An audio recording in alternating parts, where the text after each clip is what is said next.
Perkenalkan, nama saya Usmandak dari Jember Tridaya. Hari ini kita akan bahas tentang yang namanya pertumbuhan ekonomi.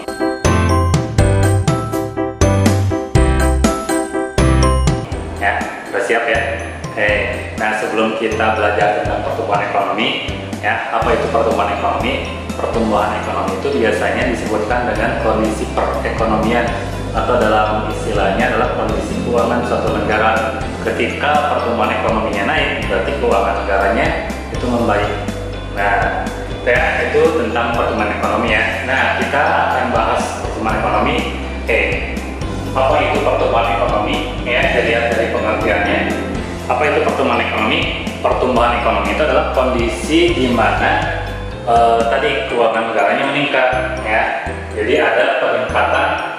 Nah, bukan keuangan, tapi lebih kepada yang namanya output, ya, peningkatan output, atau yang disebut dengan yang namanya barang dan jasa. Nah, dia diperoleh masyarakat suatu negara. Jadi, pertumbuhan ekonomi itu adalah peningkatan output atau barang dan jasa yang diperoleh masyarakat di suatu negara. Jadi, masyarakat suatu negara itu mengalami peningkatan output, ya, barang yang diproduksinya meningkat, sehingga kan kalau misalnya dijual keuangannya juga meningkat. Nah, itu adalah pengertiannya. Kemudian yang menjadi indikatornya apa? Negara tersebut mengalami pertumbuhan ekonomi, ya. Nah, yang menjadi indikatornya ada yang disebut dengan yang namanya produk domestik bruto. Ya. Nah, produk domestik bruto ini indikatornya.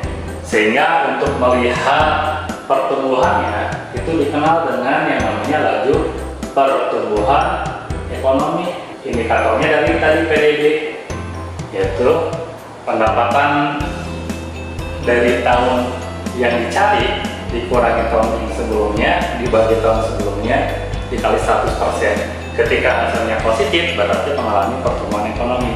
Ketika hasilnya negatif berarti tidak mengalami pertumbuhan ekonomi. Nah, itu adalah indikatornya. Kemudian dalam pertumbuhan ekonomi itu dikenal dengan yang namanya teori pertumbuhan ekonomi.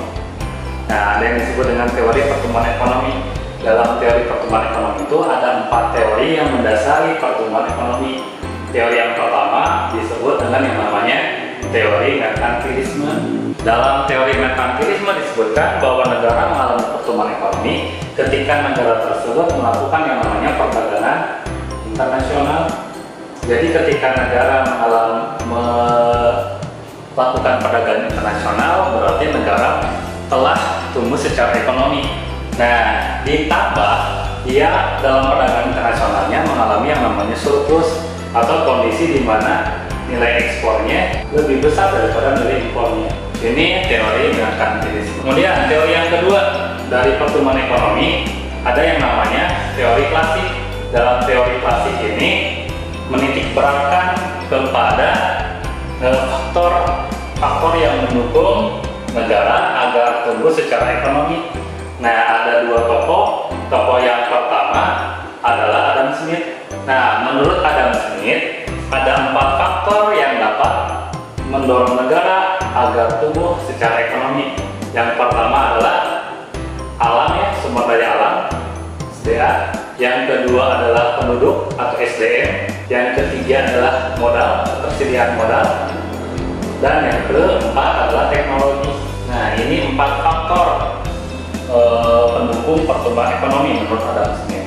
Tokoh yang kedua yaitu David Ricardo. Nah, kalau menurut David Ricardo, faktornya cukup satu aja, yaitu jumlah penduduk yang banyak. Kenapa jumlah penduduk banyak? Karena kalau jumlah penduduk yang banyak, berarti banyak juga tenaga kerja. Kalau tenaga kerja banyak, berarti barang yang dihasilkan juga banyak, ya. Balik lagi ke pengertian. Itu teori klasik. Yang ketiga, ada yang disebut dengan yang namanya teori historis. Nah, kalau teori historis ini lebih kepada tahapan, ya, tahapan negara tumbuh secara ekonomi, ya. Ada 5 tokoh di sini. Yang pertama ada si Frederick List. Nah, menurut Frederick List, negara tersebut tumbuh bertahap ya, dari awalnya yang namanya masa berburu, kemudian dia masuk ke dalam masa bertani, kemudian ada masa kerajinan, dan ada masa pedagang. Ini menurut Frederick List ya. Yang keduanya, tokoh keduanya adalah Bruno Hildebrand. Nah, kalau menurut Bruno Hildebrand ini lebih kepada perkembangan uang ya. Jadi pertama, uang itu memakai uang barter ya, kemudian adanya uang kartal dan menjadi uang girang itu ya. Nah, ini menurut Bruno Hildebrand. Kemudian yang ketiganya, ini menurut si Karl Bacher. Kalau Karl Bacher ini lebih kepada interaksi antar produsen dan konsumen. Jadi ada yang namanya rumah tangga tertutup, artinya interaksi produsen dan konsumennya di wilayah yang sempit.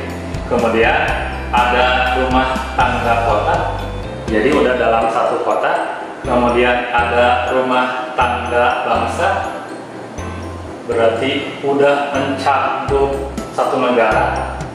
Kemudian ada rumah tangga dunia, berarti udah antar negara ya, balik lagi ke perdagangan internasional. Kemudian ya, ada menurut Bernard Sombart. Nah, kalau Bernard Sombart ini lebih kepada pola pikir atau ideologi dari suatu negara. Jadi ideologi negaranya itu, pertama, dia merupakan sistem perekonomian yang tertutup. Berarti dia tidak mau bekerja sama dengan negara lain. Itu sistem perekonomian tertutup. Yang kedua, ada yang namanya perekonomian kerajinan.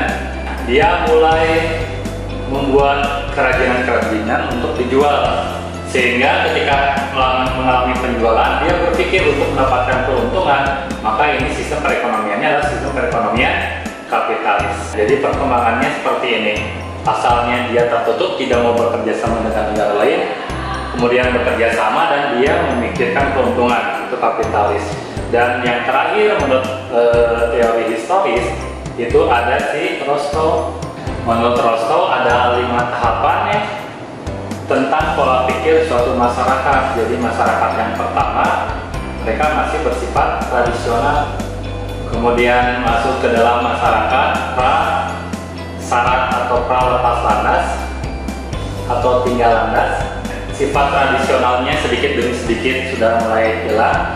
Kemudian ada lepas landas, sudah dilepaskan sifat ketradisionalnya ya, atau lepas landas atau tinggal landas.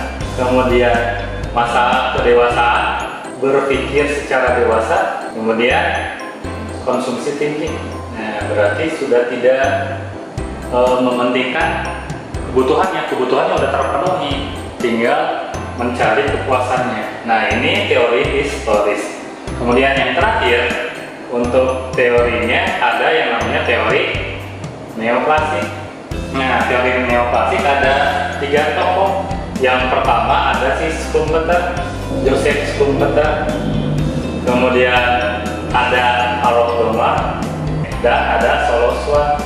Nah, kita lihat ketiganya ya. Kalau Schumpeter, negara mengalami pertumbuhan ekonomi ketika dalam negara tersebut banyak wirausaha atau pengusaha. Kemudian kalau menurut Harold Blomer ya, itu negara tumbuh secara ekonomi ketika full employment. Kemudian kalau Solo Schwartz ini lebih kepada tabungan yang diinvestasikan. Mungkin ini ya materi tentang yang namanya pertumbuhan ekonomi.